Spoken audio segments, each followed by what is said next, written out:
Guys very good evening to all of you. Actually अभी इन दिनों मैं कुछ बिजी हूँ, कुछ सुप्रीम कोर्ट के इंटरव्यू की वजह से और कुछ डिस्ट्रिक्ट कोर्ट के इंटरव्यूज चल रहे थे, इसलिए हम लोग डिस्क्रिप्टिव रिकॉर्ड नहीं कर पा रहे थे। बाकी तो प्रीलिम्स और मेंस के बच्चे तैयारी कर रहे हैं। एलआईसी का लास्ट डेट आने वाला है, एनआईसीएल का भी एडमिट कार्ड आज या कल तक आ ही जाएगा। और कल का पेपर बहुत ईजी था ओआईसीएल का। ओके। और कुछ दिन बाद जल्दी ही आईबीपीएस पीओ प्री का भी रिजल्ट आ जाएगा। ठीक है। ओके। सो टॉपिक सुने आज के कुछ बच्चों का जो टॉपिक है, इससे डिस्क्रिप्टिव और मेंस के लिए, जीएस के लिए और आपका इंटरव्यू के लिए और आरसी के लिए, इंग्लिश के लिए फ़ायदा उठाएं। ओके बेटा। गाइस अभी GST goods and service tax जो है उसके स्लैब में चेंजेस आया है, तो जो पहली स्टूडेंट है वो जीएसटी के 2 topics about the front page and editorial page and the rest जिसका जो टॉपिक होगा बताएंगे। गाइस जो भी टॉपिक बोलेगा स्लो बोलेगा। Okay Sindhu. Yes, sir. Very good evening, all of you. Today, my topic is about GST, related to GST. Little bit slow. Both the topics are from GST. Little bit slow. Both the topics, yeah. Both the topics are about GST only. I matched up those two, and I have formed I have formed only a single conclusion about this. Now I am going to discuss about that. So the first topic is about GST 2.0 empower young Indians and adding one more article to this. GST reforms will boost consumption economy. So these are the both articles. First of all, the context of this is this article focuses on tax rate rationalization. Means recently our finance minister Nirmala Sitharaman has announced about this change in slab rates, about this. And this context is also about this reform simplify tax structure and lower the tax burden on common household items, which is expected to increase consumer purchasing power and drive economic growth. GST Council reforms moved to a simpler two-tier structure of 5% and one more thing is 18%. Previously, they were 12% and 28% slabs. So, abolishing both of them into 5% and 18%. A new 40% rate was also introduced for luxury and sin goods to a main revenue. So, how it is going to impact our economic growth? It increases consumer purchasing power. Lower GST rates on a wide range of products are designed to make them more affordable for consumers. Lower prices will stimulate growth in demand, so it in turn encourage greater investment and production also. So this production within the manufacturing sector. So that creates a new employment opportunities for the youth also. Means many employment opportunities can be generated through this manufacturing sector. And finance minister also confidently expressed that expected consumption boost will generate enough revenue tendency to offset the estimated shortfall from the tax cuts. It will also boost specific sectors like key industries, manufacturing, and etc. So to see the significant growth in the industrial sector, because many products have moved to lower tax bracket, so income of farmer is also expected to raise from now. If we observe this economic transformation for a broader aspect, we could see the India's progress. Means from 2017, for 1st July, our GST has clubbing organized. After clubbing the all indirect tax, so that we will not have to give the tax on each and every stages. That is the main motive of started of GST. That's why we have started from 1st July 2017. Okay, continue. Yeah.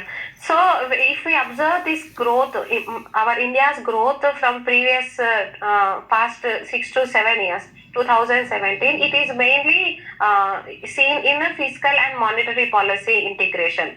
Means GST rationalization combined with the other policy measures also. So it is including a rate cut by RBI.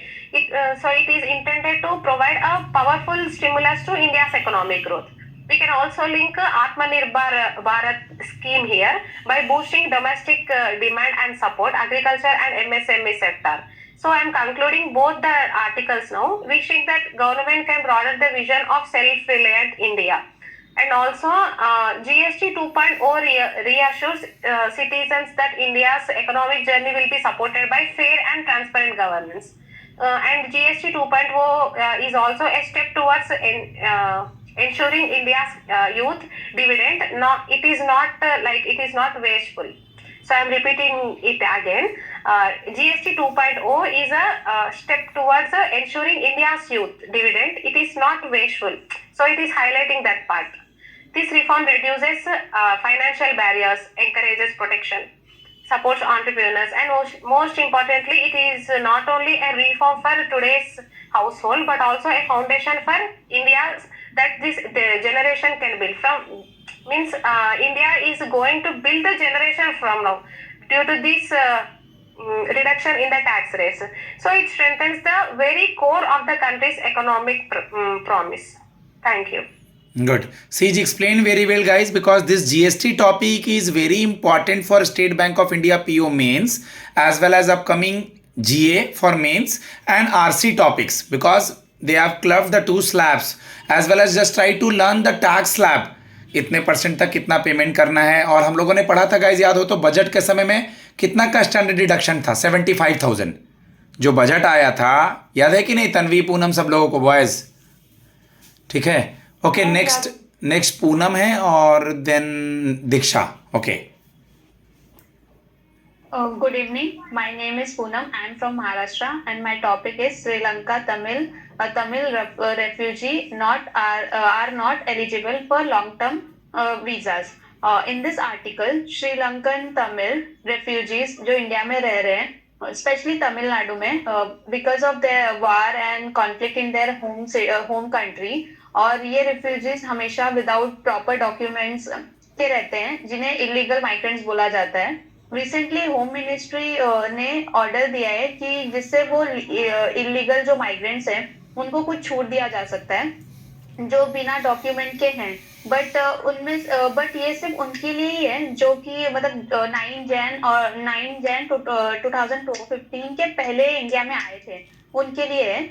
In this order they will be exempt from panel provision for law like passport act and foreigner act. इस exemption में अगर उनके पास valid document कम भी है तो भी मतलब वो इनलीगल माइग्रेंट्स नहीं बोले जाएंगे, उनको उनके साथ ट्रीट नहीं किया जाएगा. इससे उन्हें कोई फाइन नहीं पे करना पड़ेगा, उनको कोई सजा नहीं हो सकती है. लेकिन ये जो न्यू ऑर्डर है वो लॉन्ग टर्म इश्यूज में जो लीगल स्टेटस एंड सिटीजनशिप को सॉल्व नहीं करता है. जैसे कि ऑफिशियली क्लियर किया गया है कि एग्जाम जो रिफ्यूजीज हैं वो लॉन्ग टर्म वीजा के लिए अप्लाई करने के लिए एलिजिबल नहीं है. मतलब अभी लॉन्ग टर्म वीजा जो होता है वो है क्या, वो बताते हैं कि लॉन्ग टर्म वीजा जो है ये फर्स्ट स्टेप है जो अपनी कंट्री के सिटीजनशिप को मिलने के लिए है, और ये 1 to 5 ईयर के इसमें दिया जाता है, किया जाता है. जो भी दूसरे कंट्री के जो पर्सन्स है जो यहाँ पे मतलब काफी टाइम से रह रहे हैं उनको मतलब वो जो है लॉन्ग टर्म वीजा के लिए अप्लाई कर सकते हैं, और उनको वो मतलब मिल भी सकता है. ऐसा है 2021 में जो एडवाइजरी कमेटी के जो तमिल गवर्नमेंट है उन्होंने रेकमेंड किया था कि जो श्रीलंकन तमिल है उनको भी ये लॉन्ग टर्म वीजा इशू करना चाहिए जिससे कि वो एलिजिबल हो जाए सिटीजनशिप के लिए. लेकिन ये ऑर्डर है जो अभी ये ऑर्डर आया है वो उसके अगेंस्ट है. इस आर्टिकल में बताया गया कि गवर्नमेंट का इंटेंशन तो है कि मतलब वो जो ह्यूमैनिटेरियन ग्राउंड्स होते हैं रिलीफ देना होता है उनको रिलीफ देने के लिए है, बट उनका अल्टीमेट ऑब्जेक्ट यही है कि उनको उनके कंट्री वापस भेज देना है. मतलब एट लास्ट उनका यही है. तो मतलब कंक्लूजन ये है कि जो श्रीलंकन तमिल रेफ्यूजीज मतलब जो इलीगल माइग्रेंट्स बोले जाते हैं उनको मतलब बिना किसी डर के मतलब रह सकते हैं यहाँ पे, लेकिन वो लॉन्ग टर्म वीजा देने के लिए मतलब वो देने के लिए नहीं है उनके लिए, ऐसे बोल रहे हैं. और वो इसकी वजह से उनका थोड़ा यहाँ पे रहना थोड़ा मुश्किल हो रहा है और उनका फ्यूचर भी थोड़ा अनप्रिडिक्टेबल हो रहा है. ठीक है, तुमने समझाने के साथ इसको कन्वर्ट किया, ये बहुत अच्छा है, क्योंकि कोई भी चीज़ हमसे पैनल पूछता है या हम किसी भी आरसी के आंसर को तभी मार्क कर पाएंगे जब हम कोई आरसी को समझ रहे हैं. तो इंग्लिश के साथ हिंदी बोलना बहुत ज़रूरी है. Very good. दीक्षा लास्ट करो, जल्दी ख़त्म. Good evening all of you. My topic is lost in space. You might need just to start to find your way. अब इस टॉपिक में हमें ये बताया हम अर्थ पर इजीली नेविगेशन कर लेते हैं, जैसे कंपास, जीपीएस और मैप्स की मदद से, ठीक है। लेकिन कंपास अर्थ के मैग्नेटिक फील्ड को फॉलो करता है और जीपीएस सैटेलाइट के सिग्नल से हमें अपनी लोकेशन मिल जाती है। लेकिन जब हम डीप स्पेस में चले जाते हैं तो वहाँ ना तो कंपास होता है और ना ही जीपीएस होता है, क्योंकि अर्थ का जो मैग्नेटिक फील्ड होता है और जीपीएस सैटेलाइट उतनी दूर तक काम नहीं कर पाता है। मतलब अगर एक स्पेसक्राफ्ट अर्थ से बहुत दूर निकल जाए तो उसके लिए अपनी एग्जैक्ट पोजीशन जान पाना बहुत मुश्किल हो जाता है। इसी प्रॉब्लम को सॉल्व करने के लिए साइंटिस्ट ने एक यूनिक आइडिया दिया, पल्सर्स का। अब पल्सर्स होते क्या है? पल्सर्स एक स्पेशल टाइप के न्यूट्रॉन स्टार्स होते हैं जो मतलब बहुत हाई स्पीड से रोटेट करते हैं, और अगर रेगुलर इंटरवल्स में एक्सरे या रेडियो सिग्नल्स निकलते हैं ये सिग्नल्स मतलब एकदम ना एक्यूरेट होते हैं, एक्यूरेट और कंसिस्टेंट होते हैं, ठीक है। बिल्कुल एक कॉस्मिक लाइट हाउस की तरह। अगर ना जैसे स्पेसक्राफ्ट इन पल्सर्स के सिग्नल को अगर हम कैच कर लें तो अपनी पोजीशन एक्यूरेटली मतलब कैलकुलेट हम कर सकते हैं, ठीक है। नॉर्मली जीपीएस के लिए मतलब सैटेलाइट लगती है, पर रिसर्च में ये सामने आया है कि स्पेस में एक स्पेसक्राफ्ट को अपना रास्ता मतलब ढूंढने के लिए 2 पल्सर के सिग्नल की जरूरत काफी है। मतलब दो स्टार्स ही एक नेविगेटर की तरह काम कर सकते हैं। जैसा कि दीक्षा ने बताया, अगर कोई ऊपर है वो गुम हो जाता है तो दो स्टार काफ़ी हैं हमको अपने प्रॉपर पाथ को दोबारा से सर्च करने के लिए। यस और no? You have read? Okay, हाँ ठीक है दीक्षा, ठीक है। इसका इम्पोर्टेंस बहुत बड़ा है। मतलब फ्यूचर में जब ह्यूमंस मार्स या डोर के मिशन पर जाएंगे तो उनके पास अर्थ के जीपीएस का ऑप्शन होगा ही नहीं, मतलब वहाँ पे कोई चांस ही नहीं है। तब ये पल्सर बेस्ड नेविगेशन एक ऑटोनोमस सिस्टम बन जाएगा जो बिना अर्थ की हेल्प से अपना एग्जैक्ट रास्ता और लोकेशन बना देगा। इसका मेन कंक्लूजन यही है, ये आर्टिकल हमें यही दिखाएगा कि जैसे अर्थ और जीपीएस मतलब कंपास हमें डायरेक्शन दिखाते हैं, वैसे ही डीप स्पेस में पल्सर्स काम करेंगे।